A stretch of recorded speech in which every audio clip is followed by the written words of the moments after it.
रमेश भरसारे में रहता था। वो एक गरीब लड़का था जो अपनी माँ के साथ रहता था। पेट पालने के लिए वो पढ़ाई के साथ साथ मजदूरी भी करता था। वह एक दिन उसे काम लाला लाजपत राय के यहाँ मिलता है। तो वो जो कि सहजनवा का एक अमीर सेठ था। रमेश को कॉलेज से आने के बाद शाम को उसके यहाँ काम करने चले जाना होता है। एक दिन लाला के घर पे सामने छत पर एक लड़की बाल बना रही थी। अचानक उसके हाथ से कंघा छूटकर नीचे गिर गया। उसने बड़े रुआब से रमेश से बोला, हे लड़के, मेरा कंघा लेकर आओ। रमेश कंघा लेकर उसके पास गया। उसने वह वहाँ टेबल पर रख दिया, लेकिन उसने मुड़कर उसे नहीं देखा। यह बात उस लड़की को खल गई। वो अब हर शाम रमेश को नोटिस करने लगी, देखने लगी। वो बहाने बनाकर बातें भी करना चाहती थी। एक दिन रमेश ने उससे कहा, देखो ये सब ठीक नहीं है। मैं एक बहुत गरीब लड़का हूँ, तो मेरे साथ नहीं रह सकती। उसने कहा, मुझे कोई परेशानी नहीं है, मैं भी गरीब हूँ, मैं यहाँ पर काम करती हूँ। लेकिन वो झूठ बोलती है। वो सेठ लाला की इकलौती संतान होती है। रमेश को भी वो कहीं ना कहीं पसंद थी। वो उसकी बात मान जाता है और धीरे धीरे अब वो घूमने लगते हैं। एक दिन दूसरे के साथ काफ़ी समय व्यतीत करने लगते हैं। एक दिन यह बात लाला को पता चल जाती है, तो वह गुस्से में रमेश को वहाँ काम से निकलवा देता है और अपनी बेटी को घर में बंद करवा देता है। रमेश को इन सब के बारे में कुछ पता नहीं चलता कि आखिर क्या हो रहा है। कुछ दिनों बाद जब उस लड़की की कोई खैर खबर नहीं मिलती है, तो वो उसके बारे में बहुत तलाश करता है, लेकिन उसे कुछ पता नहीं चलता है। वहाँ दूसरी तरफ लाला की बेटी रैना, जो कि बहुत कोशिश करती है कि किसी तरीके से वो घर से भाग जाए। एक दिन उसे मौका भी मिलता है, तो वो वहाँ से फरार होने की कोशिश करती है, लेकिन लाला के आदमी उसे पकड़ लेते हैं और इस बार लाला उसे नज़रबंद करवा देता है। अब रैना को पता होता है कि वह यहाँ से नहीं निकल सकती, क्योंकि वह जानती है कि उसके पिता कभी भी एक नीची जात के आदमी और गरीब इंसान के साथ उसकी शादी नहीं होने देगा।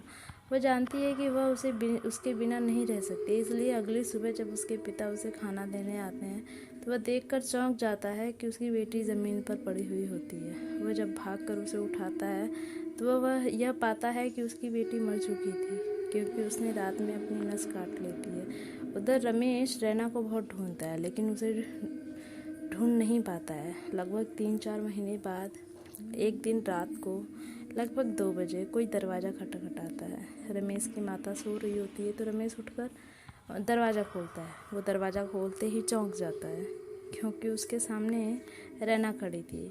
वो उसे देखकर बहुत खुश होता है और दरवाज़ा बाहर से बंद करते हुए गांव के तालाब के पास में जाता है और वहां बैठकर उससे बातें करता है। पूछता है कि वो पिछले इतने दिनों से कहाँ थी, उसे मिलने क्यों नहीं आई। रैना बताती है कि वो बहुत बीमार थी, लेकिन अब सब ठीक है। अब वो भी ठीक है। जब 4 बजने वाला था, तब रैना कहती है कि अब मुझे जाना होगा, वरना लोगों को पता चल जाएगा। तो रमेश कहता है, ठीक है। रैना कहती है, लेकिन मैं कल भी आऊँगी, अब मैं रोज़ आऊँगी, अब हम रोज़ मिलेंगे। और यह रोज़ रात को मिलने लगे थे, लेकिन रैना कभी भी रमेश को अपने पास नहीं बैठने देती थी। वो उससे दूर ही रहती थी और ना ही खुद उसके करीब कभी जाती थी। ये बात रमेश को भी खलती थी कि वो रैना को अब भी जब भी छूने की कोशिश करता है, वो उससे दूर क्यों हो जाती है। एक दिन वो रैना को कहता है कि हम एक दूसरे को प्यार करते हैं, तो हम एक दूसरे का हाथ तो पकड़ ही सकते हैं। रैना कहती है, हाँ, हम एक दूसरे का हाथ जरूर पकड़ेंगे, पर तुम्हें ज़रा इंतज़ार करना होगा। फिर रमेश चुप हो जाता है और कुछ नहीं कहता है। फिर रैना उसे कहती है कि अच्छा देखो, कल तुम मुझसे जब मिलने आओगे तो हम एक जगह जाएंगे। मैं वादा करती हूँ कि उसके बाद तुम चाहो तो मेरा हाथ पकड़ सकते हो। रमेश कहता है, ठीक है। जब वो घर जाता है तो वो सारी बातें अपनी माँ को भी बताता है कि माँ, मैं रैना से शादी करना चाहता हूँ, वो एक अच्छी लड़की है। उसकी माँ भी खुश हो जाती है।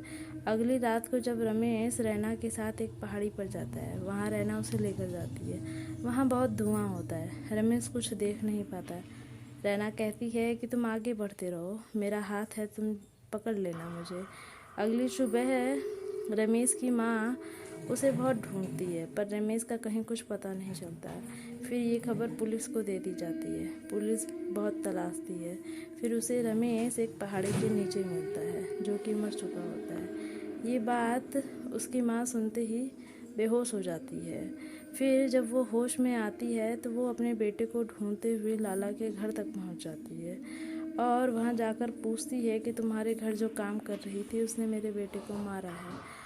उसका नाम रैना है। तो लाला चौंक जाता है। वो कहता है, वो मेरे घर काम नहीं करती थी, वो मेरी बेटी थी, और वो तुम्हारे बेटे को कैसे मार सकती है? वो आज से 3 महीने पहले ही मर चुकी है। ये बात सुनने के बाद उसकी माता सदमे में कुछ दिनों बाद यह खबर पूरे गांव में फैल जाती है कि रैना मर चुकी होती है, लेकिन वो रमेश को भूल नहीं पाती है। वो रमेश का साथ चाहती है, इस कारण वो रमेश से मिलने रात में आती थी, और अब वो रमेश के साथ है। अब वो रमेश से मिल चुकी है, और ऐसा माना जाता है कि वो आज भी रात में उसी तालाब के पास बैठा करते हैं। पहाड़ियों में आज भी उनकी आवाज़ सुनाई देती है।